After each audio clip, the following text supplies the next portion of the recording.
that guy died. Oh, it's so sad. Why is it sad? He's away from all of this bad stuff that's here on earth. At the worst, he's just somewhere quiet, no nothing.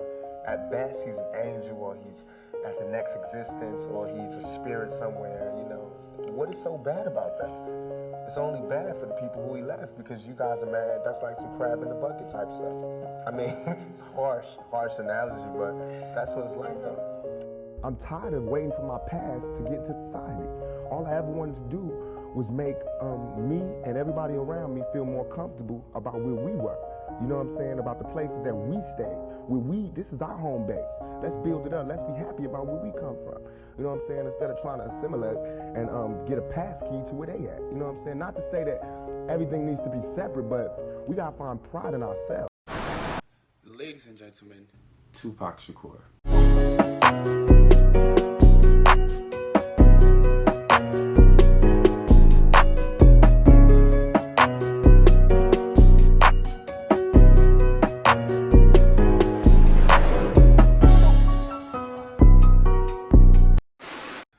This week, I have Biggie, Suge Knight, and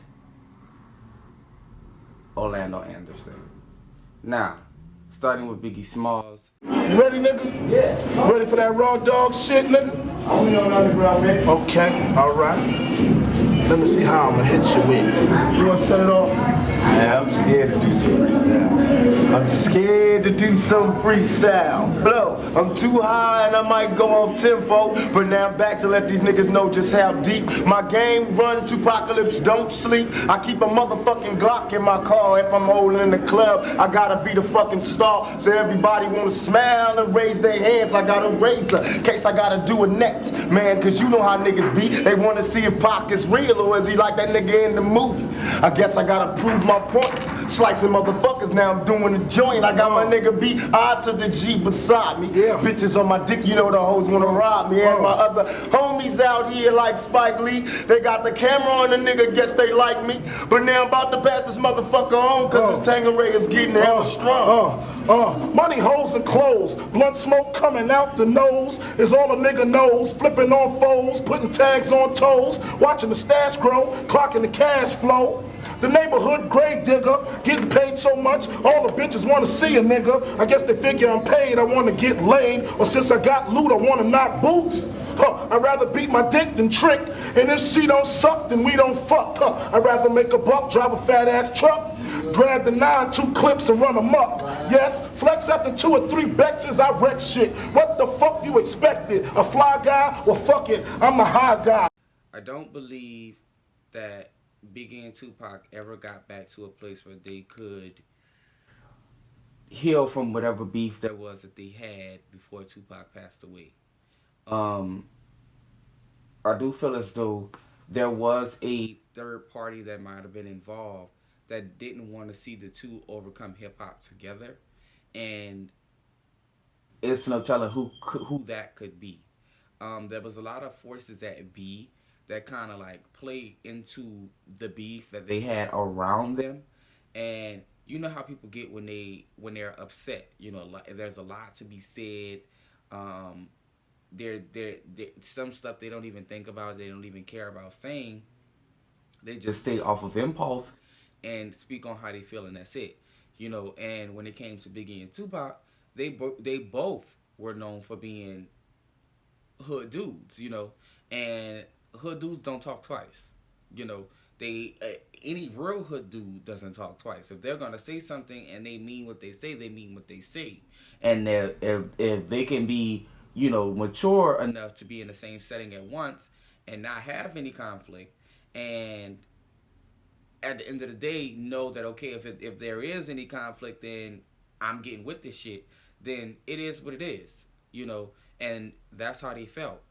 But beyond that, there was a level of compassion that the two had for each other, and they always wanted to squash the beef that they had. You know, even after Tupac passed away, Biggie did an interview and said that, you know, he would have loved to squash the beef that he had with Tupac. He would have loved to do that.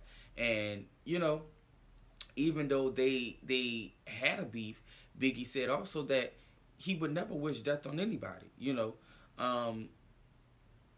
And as I said, they both were in their 20s.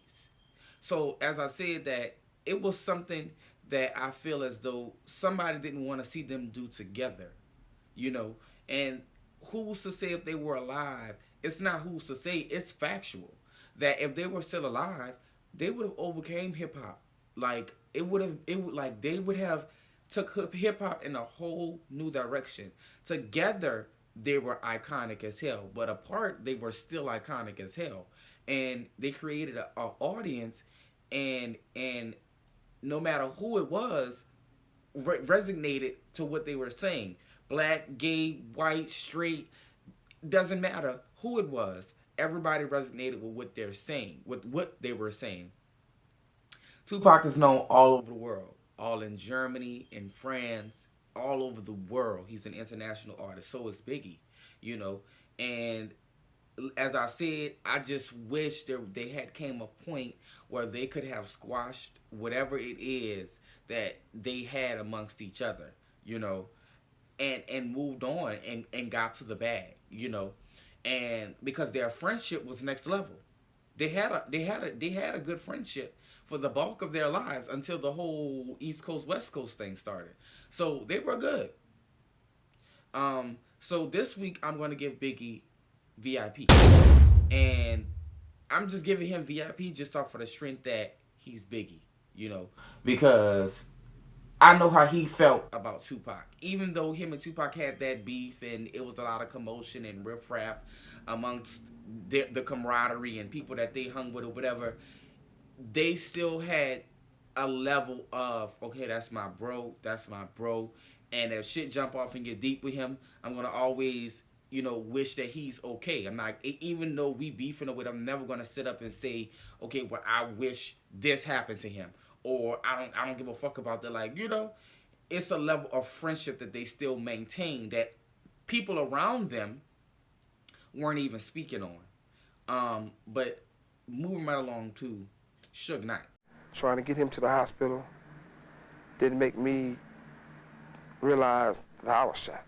Because usually when you get shot in the head, the first thing the person do is panic. You know, bam, I'm shot in the head, I'm about to die. You know. And once you do that, you can't drive nowhere.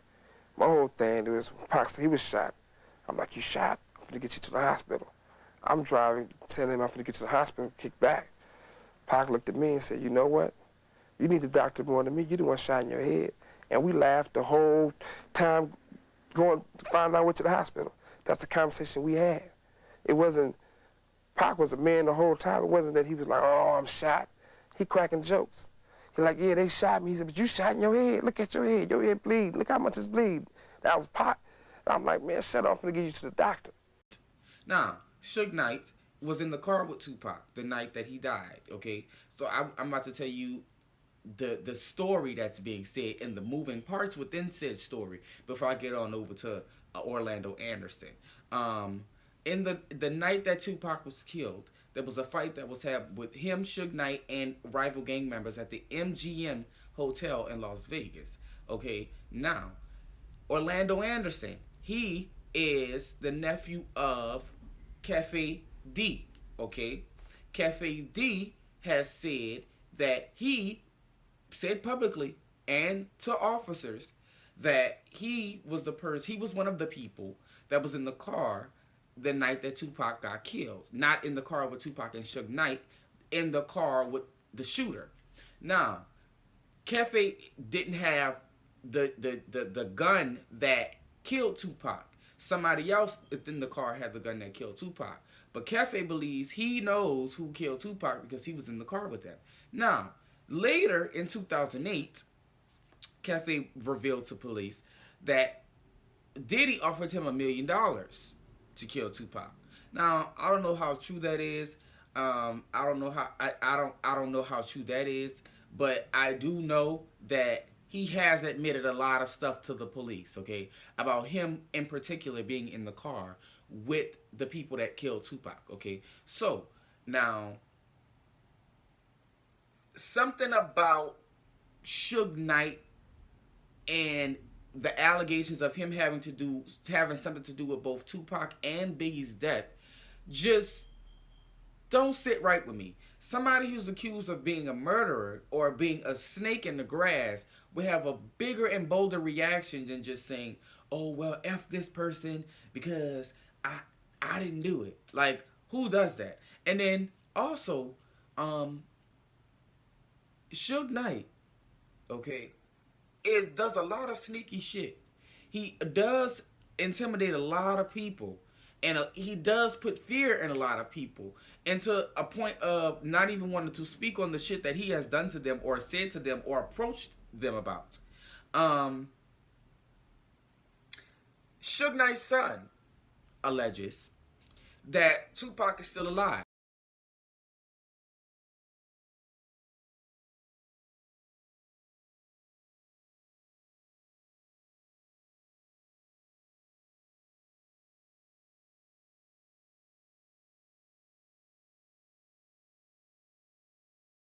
In a series of Instagram posts, he noted that Tupac lived in Malaysia and Tupac was still alive. Now, he posted a few pictures and said a few things, and it to me, it just was a clout search, basically, because a lot of people have been riding this Tupac is still alive train for years, okay?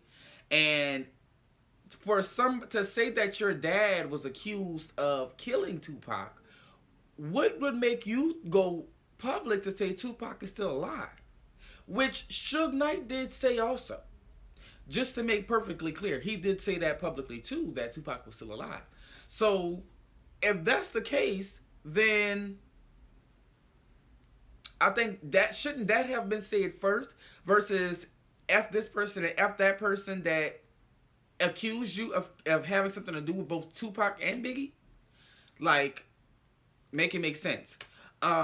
Orlando, on the other hand, he Suge failed. Okay, I don't know what type of role he played in Tupac and Biggie's murder, but something in his Kool-Aid ain't sweet. And whatever he was trying to pull off or whatever he tried to pull off, it fails. Okay, because the legacy of both Tupac and Biggie are still yet alive, and they will be alive. That's people that those are two people that have timeless careers.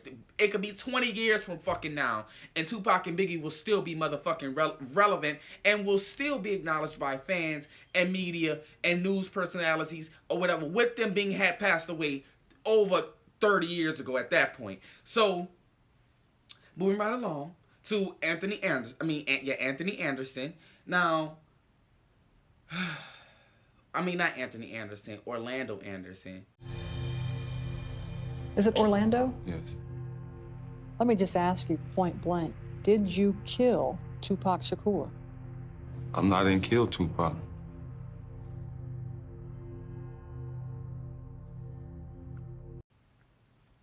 Orlando, okay, on the other hand, he, was the person that Tupac and Suge beat up at the MGM Hotel. Now, his uncle is Cafe D, the person that was in the car with whoever shot Tupac. Now, he, on the other hand,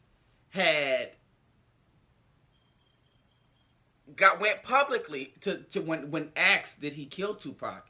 His demeanor in the interview that he gave was very much, he didn't care if Tupac was dead or not. He was smiling. He was smirking. His body language was just very much, everybody's telling me that I killed Tupac and I didn't kill Tupac.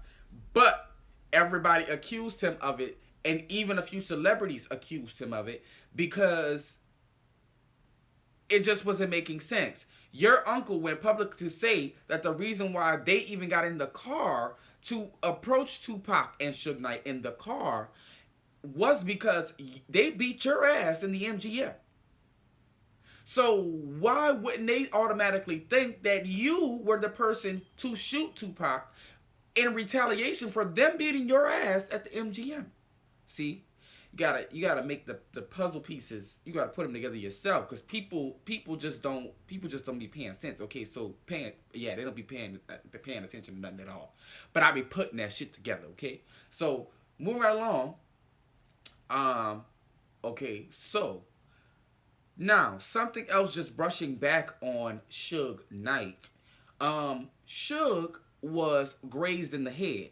But in a few interviews, he kept telling people that he was shot in the head and that the bullet was still in his head. Now, if you recall to what I showed you when I introduced the conversation about Suge Knight, he said that he was shot in the head, but he was talking to Tupac. So, but it wasn't what he said to me didn't make sense, which is why I included it in this video. Because, okay, if Tupac was shot 3 places, his leg, his arm, and the chest.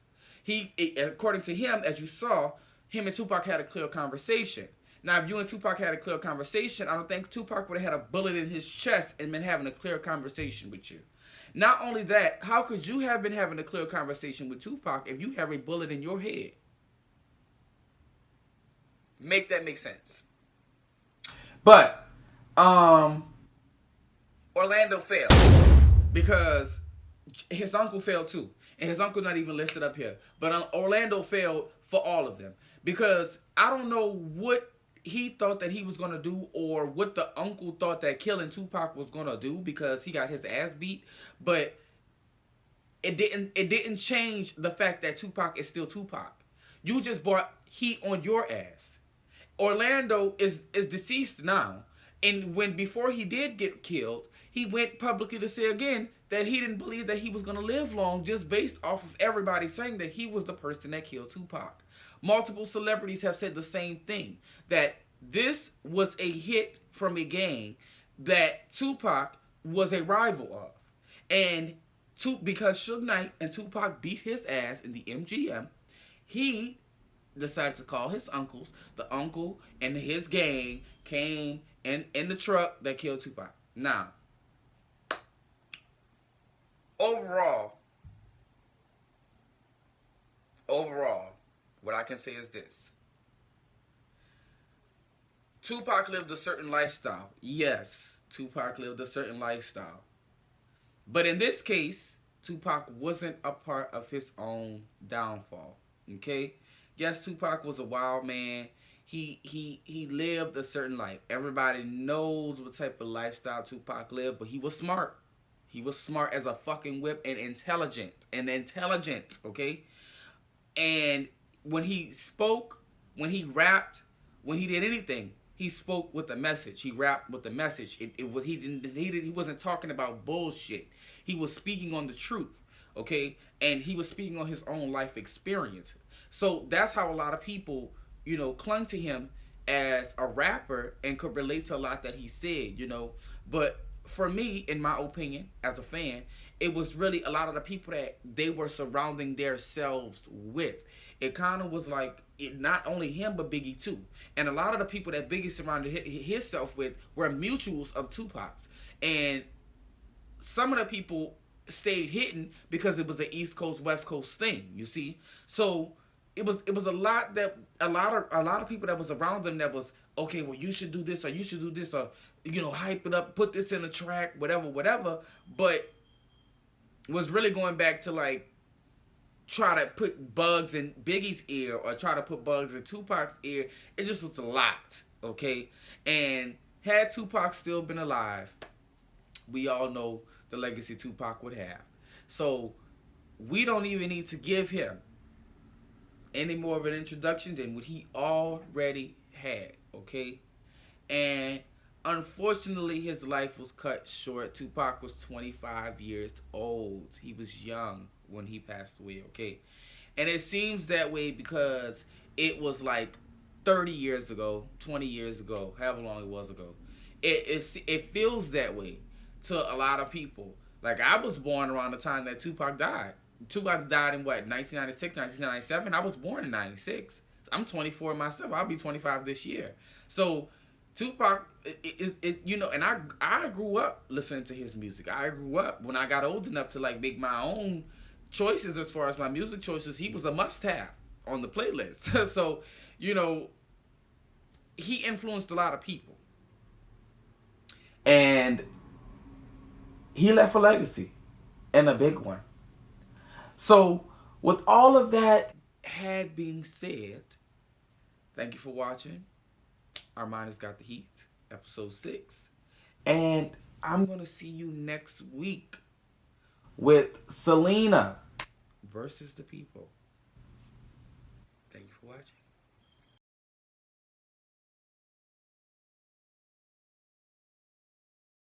Did you think that you were going to die after being shot 5 times? No. No, I didn't. Immediately, I was like, God, man. I know how it's going to be when I die. It's going to be no noise. You're going to hear people screaming. I'm going to fade out.